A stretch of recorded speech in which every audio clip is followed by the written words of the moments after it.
Unreal Tournament 3 being delayed for 360. Why is that? Well, there was a few reasons. A lot of them altogether kind of made it the best logical business decision to release on the PS3 first before the 360. So that was one of the big things for us. We really wanted to get mods out there in the community.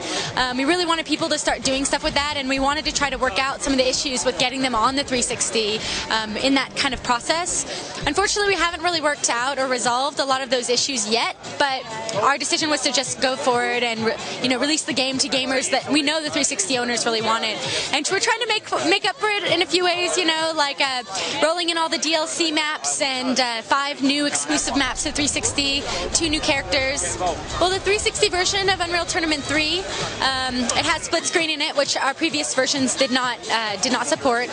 And one of the things that was kind of an interesting technical thing for us was that we wanted to still have the same super fast load times that you have on the PS3, because you have the guarantee of a hard drive on the PS3.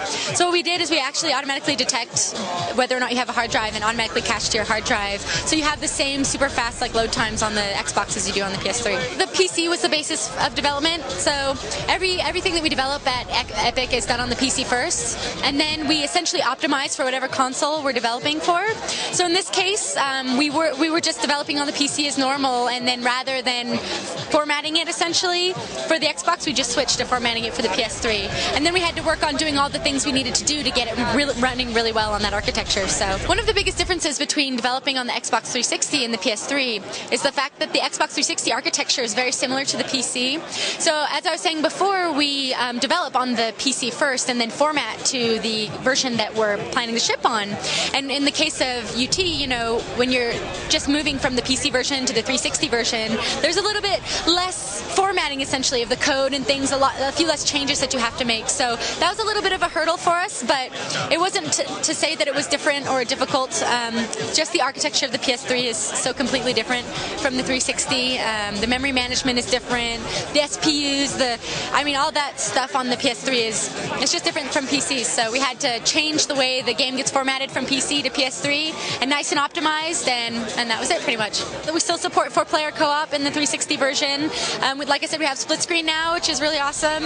We have achievements on the 360 version, which that was like a huge collaborative effort of the team because everybody likes to think about what kind of achievements would they want to make in the game. So we opened up the floor to the entire team to find out what kinds of achievements people would like to have. I remember one of the suggestions was a grappling achievement where you could grapple from one vehicle to another and get an achievement without dying and stuff like that. So yeah, that's one of the cool things about developing for 360 is those achievements. Another nice thing about the 360 version coming later is that the things that we've already fixed in the PS3 version they're automatically rolled into the Xbox version. There were some complaints about the UI and things like that, things that we fixed that will definitely get rolled into the 360 version. So yeah, we definitely read the forums every single day to see what people are saying.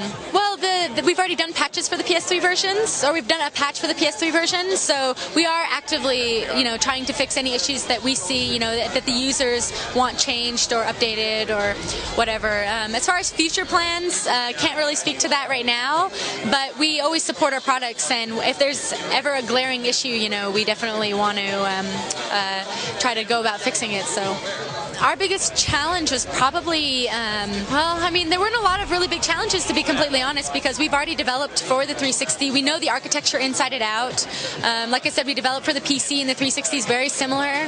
I'd say, though, that the biggest issue has definitely been the mods, because we really want, mods to be available on all platforms. That was something, we've seen a lot of really cool stuff come out of the PS3 mod community and the PC mod community, so trying to figure out a way to get it to work on the Xbox has been one of the biggest challenges, I'd say. We're still working on it, so hopefully something good will come out of it soon.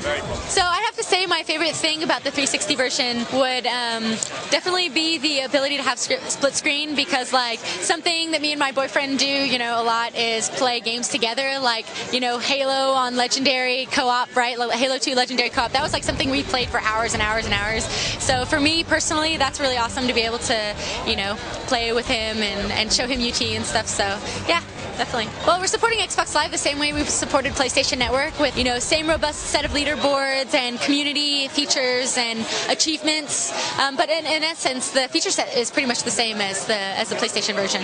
When is it going to release? Well, this this summer. So hopefully in a few months, you guys will see it on store shelves. So it's definitely what we're targeting. So yeah, I've been looking forward to it for a long time now.